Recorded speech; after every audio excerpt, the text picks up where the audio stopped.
What's up, my YouTube family? Sergeant Graybeard with the Gaming Brigade, back with another Division 2 video, and today, my friends, we're going to be going over the weekly vendor resets for DC, New York, and the Dark Zone, and talk about a few friendly reminders I like to pass along every Tuesday. Now, if you happen to be new to the channel, first of all, welcome. Secondly, feel free to hit that subscribe or join button. We would love for you to be a part of our gaming family, and if you enjoyed this or found it helpful at all, do me a favor and hit that like button. It really does help us out. Finally, as most of you know, we have giveaways here, and our current one is for a PlayStation 5, and all you need to do to enter is either subscribe here or follow us on Twitter. Either way is fine. The winner will be announced on December 31st of this year, and as I've mentioned in previous videos, watching our content is not a requirement to win. Only watch the things here you may enjoy. That's why you have the option of entering via Twitter. Having said that, let's get into today's video. Now, for those of you that would like to skip ahead to the actual vendors themselves, feel free to go to the 2-minute and 45-second point in the video right now. Everyone else, just a few quick friendly reminders, starting off with this week's invaded missions. And as you can see, they are Jefferson Trade Center, American History Museum, and Camp White Oak. Once you clear those, you'll then have access to District Union Arena, and once that is cleared, you'll then have access to Tidal Basin.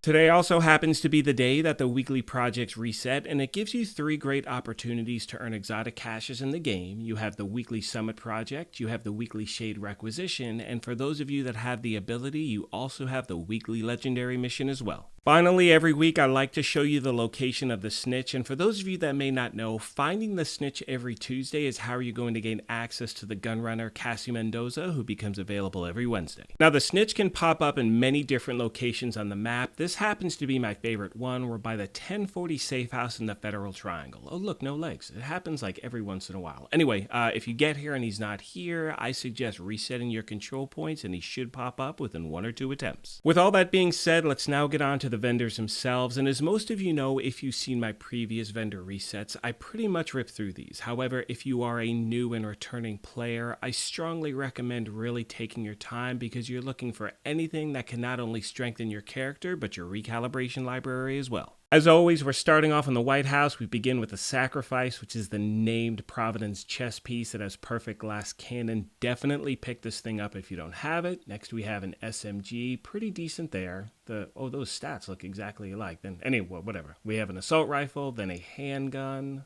then we have a backpack. Pretty okay. Pretty decent chess piece.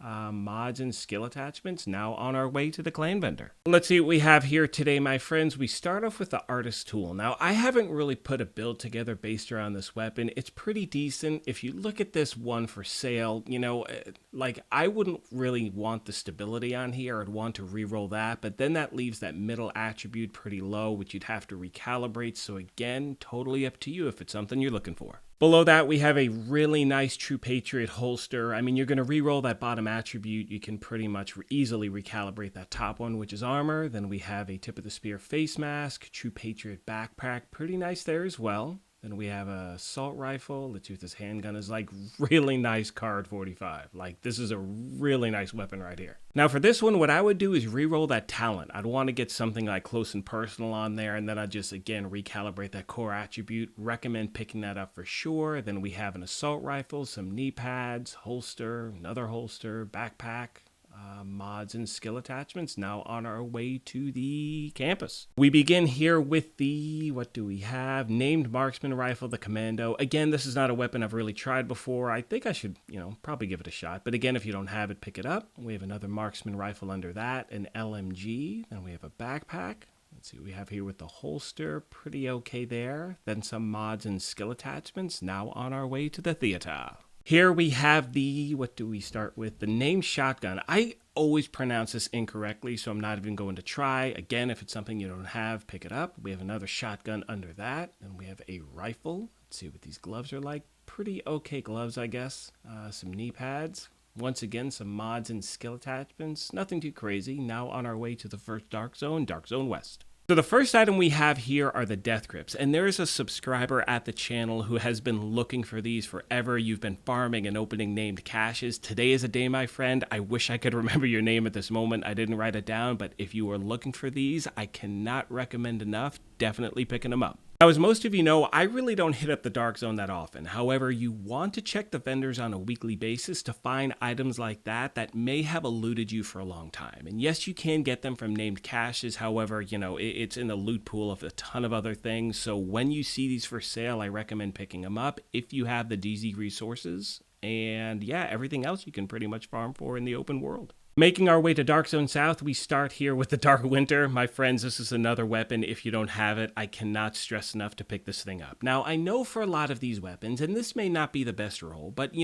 these were guaranteed drops in previous seasons. However, many people don't have either Warlords or you just didn't play the season. So again, now is the time while they're on sale, definitely buy the thing. Once again, with the rest of these are items that can be farmed for in the open world. And I know most people like to do their farming there because obviously when you're not in the Dark Zone, you do not need to worry about people taking your stuff. Nothing really worth mentioning below that. And let's make our way to Dark Zone East. We begin here with the new reliable LMG. Really nice weapon. It's a lot of fun to use. Again, you have the option of getting them from named caches as well. Below that, we have a marksman rifle, another LMG. We have an Eclipse Protocol mask, hardwired holster. Let's see what this Golan gear is like.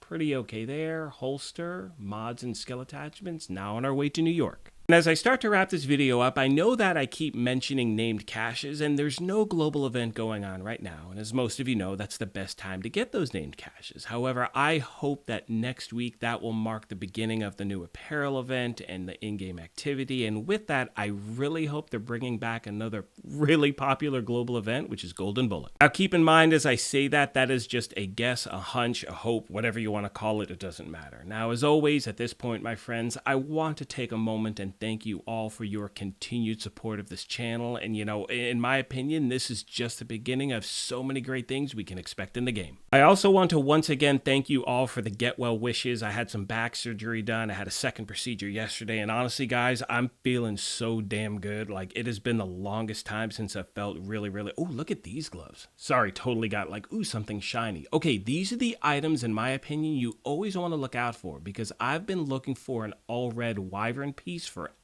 Now, obviously, I would have to re-roll that skill attribute, change it to weapon damage, but, these are the items you want to keep an eye out for. Like, that's something in the game that's completely eluded me, so I know for a lot of players out there, you feel like you have everything you've been looking for in the game. However, it is important, in my opinion, on a weekly basis to definitely check these vendors out. At this point, I'm going to let the rest of the video play out. However, as I mentioned at the beginning of this thing, if you happen to be new here, feel free to hit that subscribe or join button. If you enjoyed this, do me a favor, hit that like button as well. But most importantly, take care of yourselves, be kind to each other, and we will talk to you soon.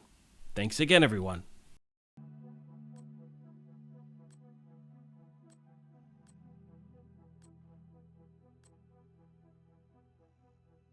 Thanks.